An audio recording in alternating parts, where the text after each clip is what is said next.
I just want to build on what I've said in the last couple of talks, because you can take this a little bit further. And I came to a point, as I said, where I let go of this desire to be right. But at the same time, I was going through a lot of other changes, getting a lot of other insights, and one day it hit me that it's all about me. My spiritual path is all about me. And I know this sounds like completely egotistical, self-centered, narcissistic. But it wasn't about, as I talked about, you can seek to use a spiritual teaching to build this spiritual self that lives up to certain outer criteria for how you're supposed to be as a spiritual person. It wasn't about that. The realization that came to me is that what matters to me personally on my personal spiritual path is that I change. And what happens to other people, it's not important to me. It doesn't matter. In other words, if you think about the law of free will that I've talked about, it's an absolute law. And what it says is, I am 100% responsible for the choices I make. But what I realized and what was the breakthrough is that the flip side of this statement is, I am 100% not responsible for the choices of other people. And what is this dynamic I've been talking about with the compensation games? You feel incomplete in yourself. You are seeking to change your state of mind so you either cover over or get away from this sense of incompleteness. But how are you doing it? You think that in order to change your inner state of mind, you have to change your outer conditions, which means change other people. So in this state of mind, you are feeling that your life experience, your state of mind depends on the choices of other people. And therefore you feel this obsessive compulsive need to change the choices of other people. And this puts you in a constant tension, right? Because you're always trying, and a lot of your resources are tied up in is trying to change other people. But what you really want to do is change your own state of mind. That's the real goal, right? So I came to this point where I said, my spiritual path is exclusively about changing my consciousness, my inner state, my life experience. And how do I do this? I do this by looking in. If I'm trying to change other people, I'm not growing because I'm looking in the wrong direction. If you're looking out, you cannot see what's inside yourself. That's simple. You can't have your cake and eat it too. And that caused me to actually focus on myself. And here's a funny thing, how these selves will play tricks on us.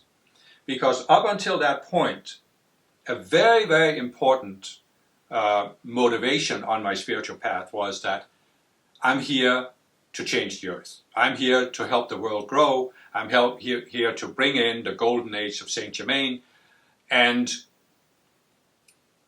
I've seen many, many other spiritual people like this. And I've talked a little bit about it before. I will talk about it more again. But what I realized in myself was that a lot of my focus on the spiritual path had been changing the world, but also helping other people change. So I had a self which, and this is what many spiritual people I've seen have. On the spiritual path, we have, even going back to Jesus and the Buddha, we have this idea that it's wrong to be selfish. You cannot be selfish. But how do you avoid being selfish? Oh, you have to help other people. You have to do something for others. You have to do something for the world, right? So I had this self that said, you cannot be selfish. I had another self that says, in order to not be selfish, you have to help other people. But what this dynamic really did was, it gave me an excuse for not looking at myself.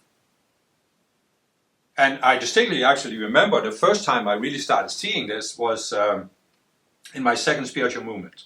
We had a period there after I moved to the United States and lived near the headquarters where we were very focused on a specific world situation and changing that situation.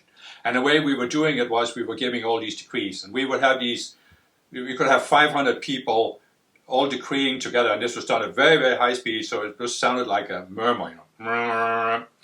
And we could do this sometimes for 6 or 7 hours. And it was a good experience, a very high experience. It raised your consciousness.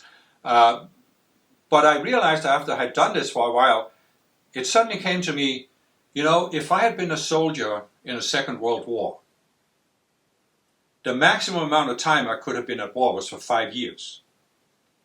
And I realized that being at war, you had to go into a very specific state of mind. And I realized that I had been in that specific state of mind now for 5 years. And the specific state of mind is, you can't focus on yourself, you focus on what you have to do. So I had been in this state of mind where it's not about me, it's not about focusing on myself. I have to give all these decrees to help the Ascended Masters save the world. You know, putting it a little bit on edge, but nevertheless. And all of a sudden I saw that this was actually an excuse for not looking at myself. And that's when I went into therapy. I started focusing much more on my psychology. But I still quite didn't have the breakthrough that I'm talking about, where I suddenly realized that it's all about me. And this came later. And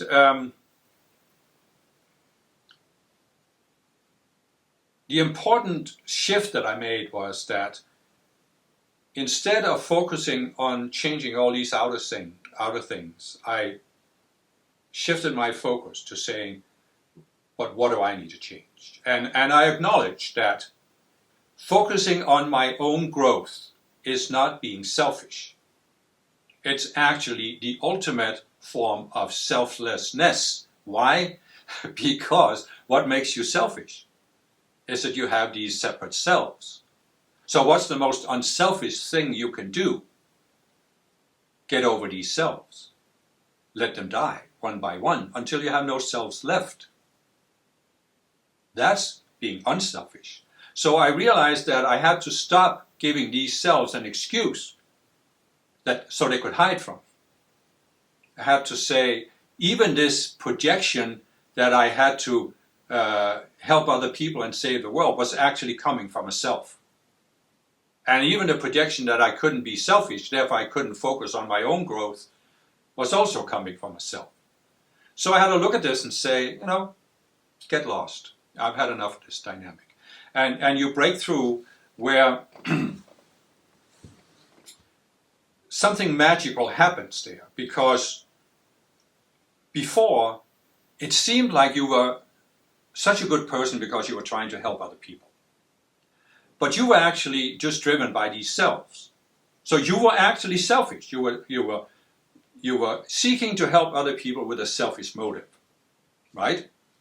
I've met some Christians who were all of their life engaged in charity work, but they did it because they thought, Jesus is going to like me better and I'm guaranteed to go to heaven. Selfish motive behind unselfish actions. And so I came to this realization where I said, okay, I don't have to change other people. But what actually happened with that is I actually became better at helping other people. Because before that, I always had a certain dynamic when I was trying to help other people where I didn't want to be proven wrong, so I wanted to be able to help a specific person. And there was a certain subconscious trying to force this person to see what I was trying to tell them so they could change, so I could feel, oh yeah, I really helped that person. Now I scrapped that dynamic, which meant I don't really have a preconceived agenda when I'm trying to talk to other people and help them, which first of all has the very important impact that I can actually sometimes listen to people and hear what they're saying instead of having an evaluation in my mind of what I think they should be saying. So what I'm trying to say is that by focusing on yourself, you are not being selfish. You can actually become better at helping other people by first focusing on your own psychology, because Jesus actually says it. He says, why are you looking at the beam in your brother's eye I don't know. Why are you looking at the splinter in your brother's eye and you don't see the beam in your own eye? And then he says, first pull out the beam in your own eye, and then you will be able to see the splinter in your brother's eye. So right there, 2,000 years ago, it was said. Focus on changing yourself first, then you'll be able to help other people. But you're not doing it from this obsessive-compulsive need that you have to help other people, which is really just a camouflage for you are trying to change other people so you can change your own state of mind. Again, letting go of that dynamic. Incredible relief. Incredible release of tension.